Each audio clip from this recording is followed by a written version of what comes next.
Well, hello, everyone, and welcome to Doing Business in Bentonville. My name is Andy Wilson, and I'm the Executive Director of Doing Business in Bentonville, and we have such a great podcast program for you this morning. Oh, my goodness, Deanah Baker is here. I'm my guest. Deanah, welcome to Doing Business in Bentonville. Oh, thanks, Andy. I'm happy to be here with you. I know, it's so good. We were just chatting. The last time we did this was on Zoom, and it's great to see you in person, have you in the studio. And well, Deanah, a lot has happened in your life in the last year, and Deanna and I have known each other for years at Walmart, and she's been my guest on doing business in Bentonville multiple times. So now, Deanna, I see that you are president of Deanah Baker Consulting. Yes, I am. Okay, tell us about that. Yes. So I retired from Walmart after 32 wonderful years at the end of July. And, just really quickly figured out that I had too much energy to just stop. And, my love of retail couldn't be stopped. And so, people had suggested, why don't you consult? I'm like, well, I'll give it a whirl. So 10 months ago, I opened Deanah Baker Consulting, which I know is highly original as a name of a company, but with my unique spelling, I knew I wouldn't have to worry about someone else having it. So that was, I cinched, okay, that's what it's going to be. Right. And so for the last 10 months, I've really been enjoying a variety of opportunities with different suppliers, brand owners, and it's been very, interesting, and I've been very engaged with actually broadening my network of, some were with suppliers I've known for decades, but yet it also opened up opportunities to businesses, suppliers that I would have never met before. Right. So I've fully enjoyed it. It's exciting. Such a large world out there. And, and you're focused on one thing for all those years, or one company, I would rather say, which is a huge umbrella. And that's a good thing about Walmart. We got to do a lot of wonderful things under one umbrella, and that was exciting. But what I want to do, everyone, of course, our focus today is, as always, is omnichannel. We're going to get to that, I promise you. But you have to have just a bit more information about this wonderful person sitting across from me.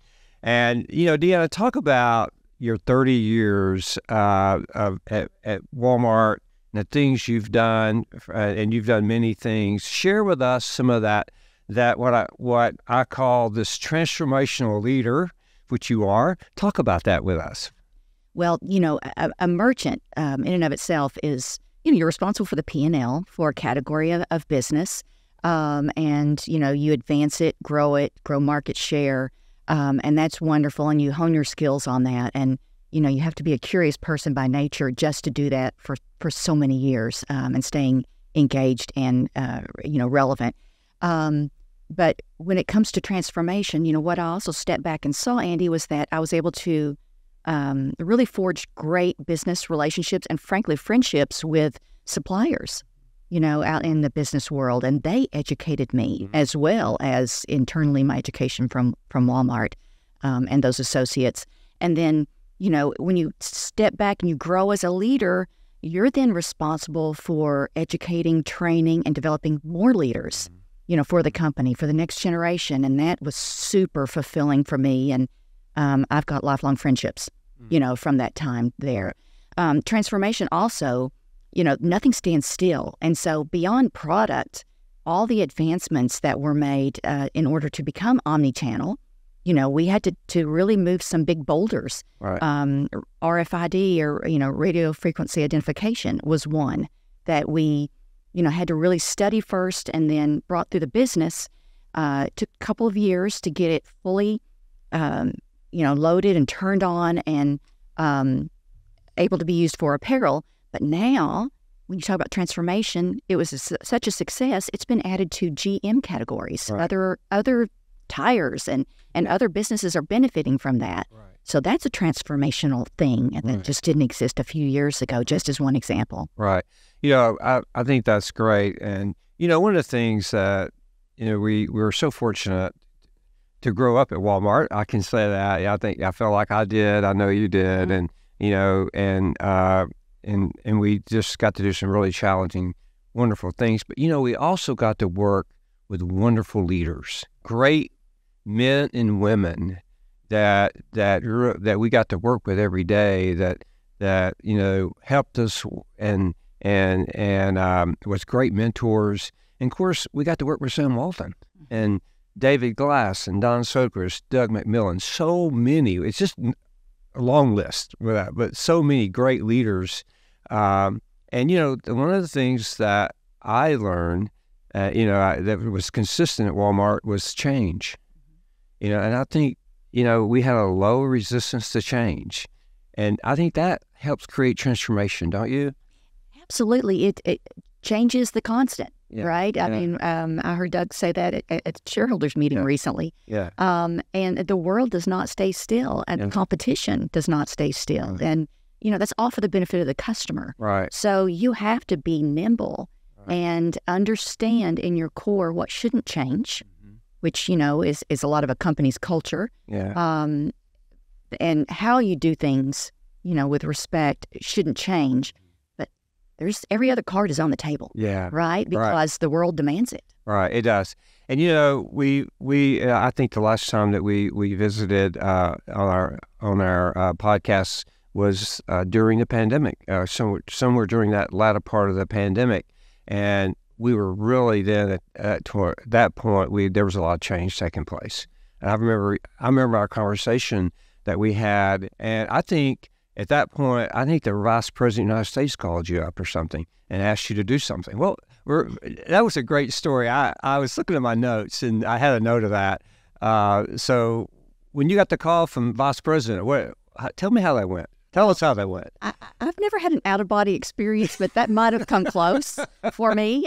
It was literally April 1st, April Fool's Day, right? Yeah. I got a call from Doug McMillan, who was touring a warehouse with Vice President Pence at the time, and he got a call from President Trump. Okay. And everyone was just panicked because of the shortage of PPE gowns. Right. And they asked, Doug if Walmart could help, procure, produce, get our hands on some. Yeah. And so he called me. Yeah. And so, yes, that challenge was one that was completely out of my wheelhouse, but I was on the hook to deliver it, and the country needed me. That's So it was definitely a pressured time in my life. But wow, to be able to do that for our country and be there when they needed us was quite an honor. Right, it was.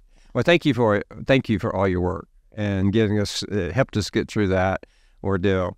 And that leads me to one other piece I want you to talk about yourself a bit, and because I want all of our guests to check you out on LinkedIn and check your company out and what you do, and see your past, because so much our past is what creates what we recreate today and who we are and what we do and our passion. And I know you had, looking back at your career at Walmart, especially, you had some really great accomplishments.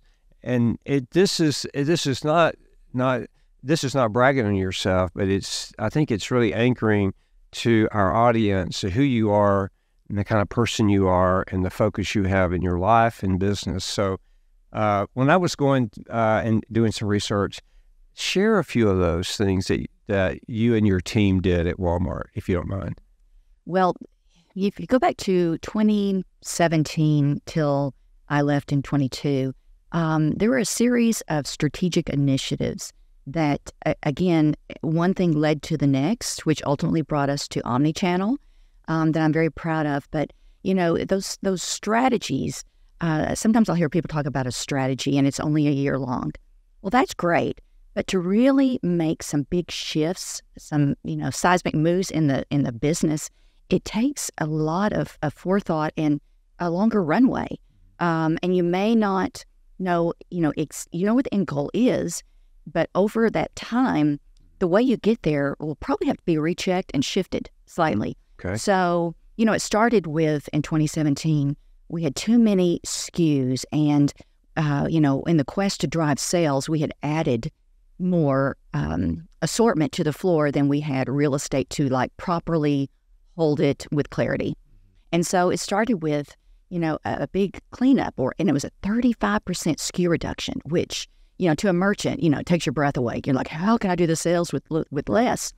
But that we did. And that led us to every item having a home on the floor, every rack, which then took us to RFID, which told us exactly how many size red small T-shirts you had on the floor. Right. Well, guess what that did? It gave us confidence as an organization to show the inventory to the customer on their cell phone to say, not only do we have the red small T-shirt that you want, it's located on rack T1 in your local store. So all of those things, connecting the dots, I am very proud of, because that takes a lot of tenacity and patience and drive to see a long-term goal through. Also happy that in 21, we added some great national brands to the assortment, like Reebok, Justice, U.S. Polo Association. Those you don't get unless your store is, merchandised well and conducive to customers seeing that brand owner's brand in a good light. Right. So now we have national brands because of that original strategy. Right. Wonderful.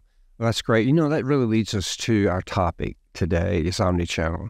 And, you have such vast experience from the merchant side, the store side, and what you talked about, the supplier side. And, we would love for you to do today is let's talk about that vast knowledge. Let's talk about those areas, because one of the things that all of us are working on is learning omnichannel. It's fairly new to retail, and Walmart has committed to it. I know at least 5 years ago. I think I heard at a shareholders meeting when Doug talked about it, and then you and I had the opportunity to attend a Walmart alumni meeting recently last year.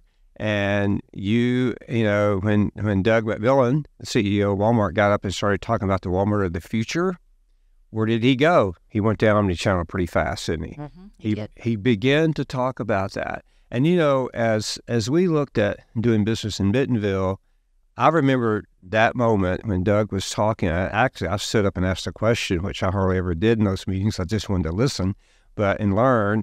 But I left that meeting, and we were in this discussion about looking at doing business in Bentonville and reinventing it to some degree. And when I left that meeting, I thought, I know what it is. It's omnichannel, because that's the future of retail. And we're both, like you said, we're so passionate about retail. So let's go there now. And I know that you have thought through this a lot. And so why don't we go there, and I know you have established some great questions and some content around that. So let's just go there, and you share with us your thoughts around omnichannel from those perspectives. Sure. So, in 2020, Walmart merged e-commerce and the brick-and-mortar teams, merchant teams. And so suddenly our teams were omni, which at the beginning, really we weren't. We were just trying to bring the two operating models closer together. And that was a lot of, blocking and tackling, educating. If you were a brick-and-mortar merchant, you quickly had to become a student of e-commerce, and vice versa. If you came from our e-commerce team, understanding 4,000 stores for apparel. And so there was a lot, like I said, blocking and tackling, and just cross-pollination of knowledge of how you manage it. The P&Ls, how they're run are differently. And that's all internal into, the organization. So that's one way to think about becoming omni. But the way I wanted to focus on it today, Andy, was from a customer standpoint. What does it mean to be omni? Because, John Furner told us more than once that our customer should not see our org chart, meaning the customer shouldn't care the inner workings of how we do it in Walmart. All the busyness and the complexity and friction needs to be, behind the curtain. We deal with that, not the customer. And so today I just thought of some questions as a retailer or a brand owner, and what I would think about as far as solving all of the issues and making it seamless for a customer. Okay, great. Let's go there. I'm so excited. I'm just going to tell you, I'm sort of sitting on the edge of my chair to listen to you. Right. as we go down this path. Wonderful. Well, this is not an exhaustive list. Okay. No, but it's going to be good. As my family would attest, I am a shopper, right? There's usually a box on my front door. It might be a personal problem at this point, but I enjoy it so much. So, I think all of us are customers, and, the first thing we can do is apply our own filter of what we expect and who does it well today, what brands or retailers, and who doesn't, or what's the disconnect. So in terms of apparel, that's where I'll focus today, but it can be applied to, to any category, honestly. In regards to apparel, is your brand or and I'll include retailers as the brand, right? Because Walmart's a brand. Are you known for high fashion, or are you known primarily for mainstream key items? You can tell me both. That's fine too. But knowing what you're known for in the thoughts and hearts of the customer is, I think, the place you have to start. Because you want to ensure that your store experience and your web or app experience reflect that same personality or same DNA. And I'm sure you have too. You can shop apps or websites that have a store presence, and sometimes they just don't look like they're from the same mother. Right. I think that's important for authenticity and how you show up as an omni retailer. Right. Does any one company come to mind when you say someone that does it well? There's several, and I'm going to, for different things. Okay. I won't say that I feel like everyone has, or someone has it all together on all fronts. Okay. Because I do think, this is something that's on a continuum that people are perfecting as we go, and we learn more and we make adaptations. But I'll certainly give you some of the ones that I feel are best in class. I really want your expertise there. Okay, great. All right. Here's another question. Is the customer very budget conscious, where you want to lead with price? Or are they fashion conscious, where actually leading with price could be to your detriment? Got it. Right? Because if I am looking for something that's, fashion or adding to my wardrobe, I don't necessarily first care about what it costs. Right. I want the right item. Right. And then I want it to be a fair value. Yes. Right? So understanding that decision tree in both channels, again, I think is very important. Good. So here are some of the other things. Do the photography backgrounds and the models being used reflect the aesthetic of the items or the brand's personality? Again, your brain as a customer, look at that next time. You might say, this just doesn't feel right. Well, why doesn't it feel right to you?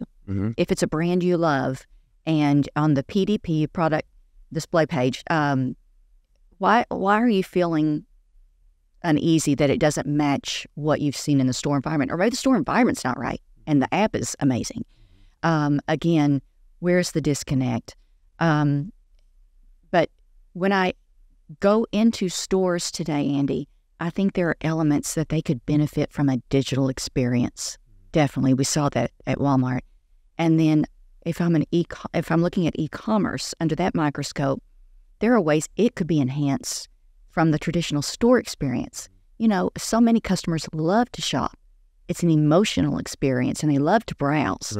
Whereas, traditionally e-commerce has not been able to replicate that yet. Right. So happy to go into that with more detail of how I think that can. Yeah, I think we would love to hear that, because your questions are just so good. So I know you're going to keep going. But I think, as you come back and you give us suggestions and recommendations, I think that'd be perfect for our guests today. So good. This is really good. And, as you are doing this, I will tell you, there's companies flowing through my head that I shop, mainly cycling, and but stores and webs. And I will tell you, you're right. I'm thinking through so much of the disconnect. Yes. Unfortunately, is what I'm thinking about right now. So, and I think as merchants and retailers, we can kind of become desensitized because we're worried about the nuts and bolts of everything working well behind the scenes. Right. That if you can step back as the ultimate consumer, I think it just puts a different lens on it for all of us. Right. I want to ask you a question, and I don't want you to get you off, but in Sam Walton, I remember him talking to us about this, but does the supplier and the retailer have the same customer? They should. They should, shouldn't they? But I remember having a conversation on a Friday meeting at some point where we were talking about, and I remember the supplier. I won't call the name. They're very large, but we're having a discussion on a Friday morning management meeting, talking, or in one of our merchandise meetings on Friday, that the supplier felt like Walmart was a customer, and Walmart said we have the same customer, and so do you still, as you go through it, is that still true for you in your thoughts and your recommendations? Even more so. When I talk to suppliers, they're there also, not just what they're selling to a buyer, but they're there as a resource for the buyer. So if the buyer can appropriately share the part of the strategy with their supplier partner, that supplier partner can then think on behalf of the merchant with what that customer is wanting, and it makes suggestive ideas that could improve what the buyer's challenged the supplier to do. Got it. So, sharing a little bit of each other's strategies appropriately, I think you've just then enlisted the help of your supplier partners to help you achieve what your customer wants. Right. And so, again, you both are trying to serve, ultimately, the person that you hope is going to buy your product. Right.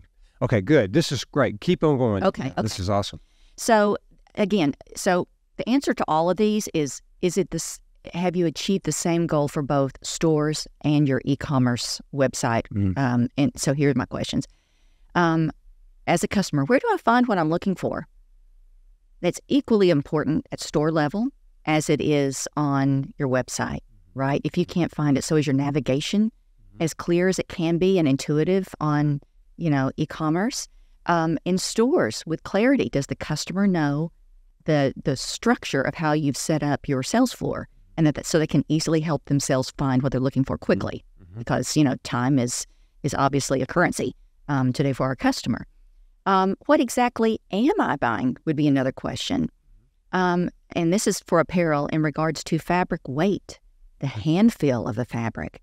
If you think about something in the cycling world, okay, let's say it's a bike short. How much compression does it have? How well does it stretch and recover? Right. Online, are you getting those questions answered for you well, or is it more of just a trial and error?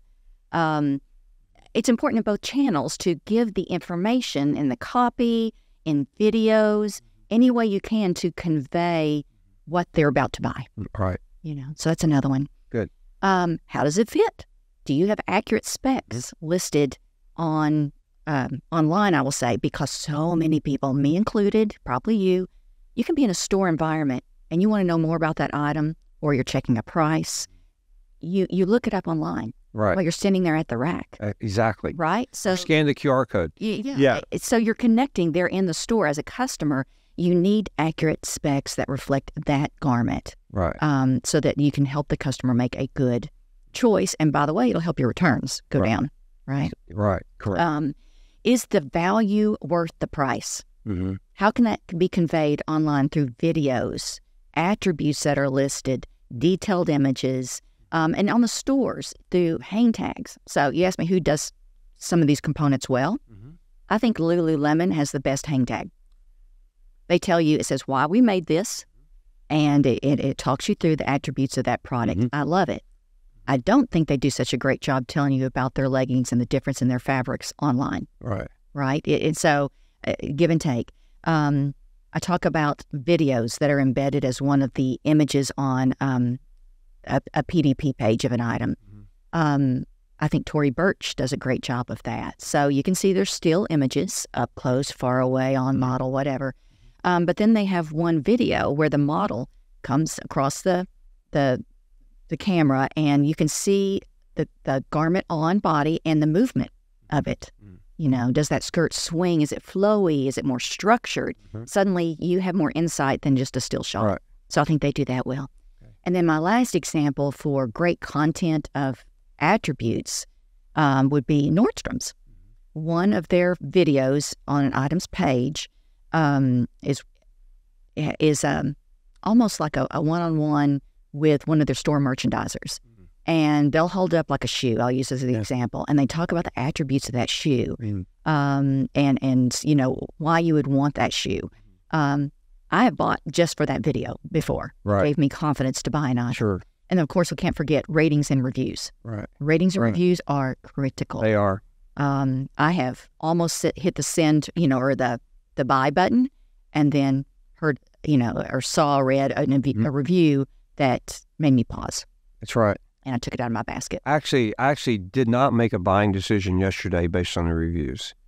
When I was reading the reviews, I was purchasing something online, and I always look at the reviews, and you know, as further I got, the worse it got.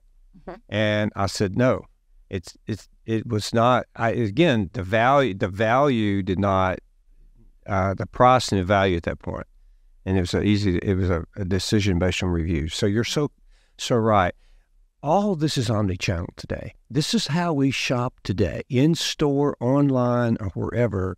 This is the way customers are doing it. It's exciting times, actually, isn't it? It is, and their expectation is the same regardless of channel. They don't want to be concerned with. They just want you to be there, ready, how and when they want to shop. Right. And so I think all these questions, you just have to ask for both channels. And are they connected? Are they clear? And do they look like they are of the same company? Right. Between both. Perfect. To show up with authenticity. Good. Now, you know, I come from primarily a store background, but there are definitely wonderful things that should be in a store environment today that modernize it. There's innovation out there that should be taken advantage of. And so I would love, if you're okay with me moving on to what those things are. I would love for you to do that. And because, again, this is, you know, as we said earlier today, you know, online is not just omnichannel anymore. Like you said at the very beginning, the integration of the brick and mortar, if you will, the online experience, all of that is under this umbrella called omnichannel. So they're connected today, integrated today. They must be, especially if you have brick and mortar. That has to be integrated. And so please continue. Sure. So I talked earlier about RFID and to enable accurate inventory and even item placement. So, you know, everyone walks in the store, they've got their smartphone, they want to know where their item is located. They can now do that through an app, which speeds up their buying process. You know, so that's technology, digitally driven, tech-enabled, you know, that, again, helps the customer in a store environment. Secondly, detailed product information online for items that are bought in store. Just because you're going to run it through the register there in person doesn't mean they haven't checked that item online. Right. So the accuracy has to be there, you know, so that they can make that purchase in store. Digital signing is super cool versus the old standard print, you know, put it up. Well, number one, you have to, you know, make sure that it's up to date and that when it needs to come down, it does come down. Whereas a digitally driven sign can be changed quickly. Right? Absolutely. And what if your digital messages that you've planned for and created the content for are the exact timing and the same themes, seasonal events, item launches as what's on the app, right? You could quickly change them on the same day for a launch in store and online. Good. So I love how nimble that is to be able to do that. And then lastly, BOPIS, or, you know, the acronym for Buy Online, Pick Up in Store. That's expected today, right? It is. And again, that's digitally driven technology that allows the customer to purchase how and when they want to shop. And so that's how I think the stores are changing and will continue to change. Flip side, e-commerce, how do they benefit from the traditional store experience? Because purchasing in store is also here to stay. Right. The beauty is the two working together. Right. So, and this is the competitive advantage, I think, too, the beauty and the competitive advantage of retailers today to have both. And, you know, we're seeing that, we're seeing that, you know, develop today And I think the transformation, and that's what you're talking so much about today, is the transformation, is that, you can be an online retailer only, but when you have the brick and mortar and the online, it's a powerful format. No question. Absolutely. Yeah. So talk to us about the store. Well, so, how do you bring the store goodness to e-commerce? And, some people do like to get what they want, get in, get out. I'm not one of those.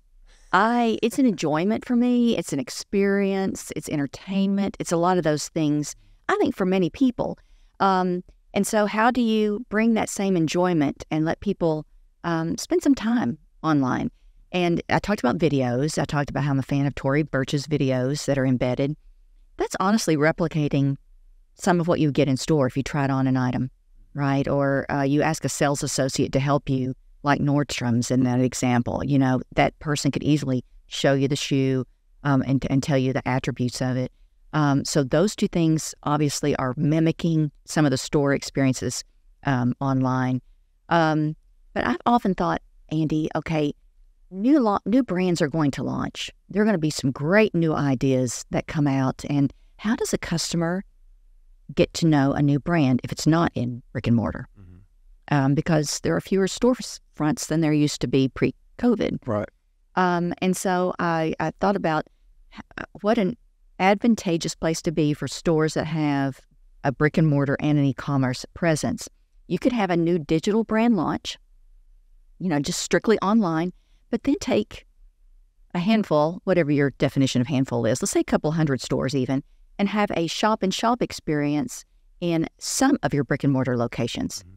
And again, you can do that because online you can tell that customer, if you like to visit in person, here are our locations where you can find the product, touch and feel, experience it for yourself, try it on even. Right. So you could launch and then use the stores to help support that brand launch online. Exactly. Right? Seasonal digital stories, I think, are important. I know at Walmart for certain, if it was Halloween or Christmas or Valentine's Day, Mother's Day, Father's Day, those are big events for a customer. Right. How do you get them to start considering shopping online for those events as well? Mm-hmm. And again, it's tying in with the timing of the store experience to online, so that they can also think of the app or the website second nature when it comes to back to school shopping, getting my Halloween T-shirt, ready to go trick-or-treating, things like that. So I believe that offers an ability to bring more traffic to your website. Exactly. There is one piece of technology that I love, and many retailers have this now and brands, it's called Wear It With technology. And let's say I find a blouse that I really like, and underneath it we'll have, it's like suggested selling of different outfits with different things you could purchase to go with that top. Right. So suddenly if I love that top, but maybe I don't have enough confidence to really build a whole outfit, it'll show you it would look fantastic with this pair of pants, the shoe, belt, here's your handbag, and your hair accessory. Yeah. So that's suggestive selling, just like in a store environment that you might see on a mannequin, right, or with a sales associate, that can then build the basket online. Again, it's a traditional store experience. It's been replicated online. Right. And then I don't know exactly where this is going, but it's probably going to be done tomorrow at the speed of innovation. But, with everything that's being said about augmented reality, how long until I can shop online and it can be as easy as me walking through a store myself and going up to a fixture and picking up an item I love, and then browsing across this virtual store, to build my own outfit, just like I was there in person. Yeah, it's coming. I think it could be coming time we release this podcast. I mean, not. Maybe it already is, and I just, 10 minutes behind or something. Well, no, AI is absolutely impacting us in in an amazing way, and there's some really great things it's doing. And so that'll be exciting. No well, if it can make me feel like I'm on a roller coaster, for certain it can make me feel like I'm in a department store. So just those are things that I think that's how the customer shops, right? And if she or he feels like going into a store, great. If they really like the clean shopping experience on e-commerce, great. but just make sure that both of your channels feel like they are of the same entity on all fronts. Good. And that, to me, is a customer lens that we can all apply to our business. Good. Perfect. You have given us great advice. You've asked us great questions for us to improve our omnichannel experience. I mean, if I was a retailer or supplier today, I know what I would do. And I would take these questions that, of course, many of our guests are making notes, but these will also be available in an article that we will publish along with our podcast. But I would take these questions, I would roll my sleeves up, and I would go to the store if you have brick and mortar, or I would go to my team if you don't on the online, and I would ask my team these questions, and because they will only make you better retailers and definitely satisfy the customer at the end. So, Deanna, these are wonderful. You spent a lot of time with us. These are awesome. Thank you. Like I said, I'm a shopper. I'm a shopper. Okay. I thank you, Deanna. Thank you so much. It's so great to have you here in person. It's great to see you. I want to thank you for the impact that you had with Walmart and all the customers, all the things you've done. And I want to also congratulate you on the future. I can't imagine what you're going to be doing, but I know it will be great. And I want you to know you're such a wonderful guest at doing business in Bentonville. While I have you here, I'm just going to have to ask you this, and so get your commitment. But you got to come back, okay? Because you have to come back. Because I want to know. We all want to know what Deanah Baker Consulting is going to be doing, and the impact that you'll be making on suppliers and your clients in the future. And I know that you're a continual learner, and you will be learning and developing these great ideas. So will you please come back and share with us? I would love it. I would love it. And as long as you've got hot coffee, you had me at hello. But Andy, no, you're a joy to talk to, and I absolutely would come back. Well, okay. I want to thank our guests for joining us today. And, as I said earlier, doing business in Bentonville, our focus is omnichannel. Today, you've got some very, very practical things to go do to help your business and help your customers have a better shopping experience. Now, you can find us at doing business in Bentonville.com. Our web address is dbbnwa.com, and you can check out all of our podcasts on YouTube, Spotify, Apple, wherever you go for your podcast. We're there, so please check us out there. So, Deanna Baker, thank you. Thank you so much. I just hope this next chapter, you and your family, I know it will be awesome. So thank you. Thank you Best so to you. much. Thank you for the invitation. Yes. Okay. Well, you're always welcome to come here. Thank you all. Thank you for listening. Have a wonderful day. Again, my name is Andy Wilson, and please continue to join us on our future podcasts. Thank you very much. Goodbye.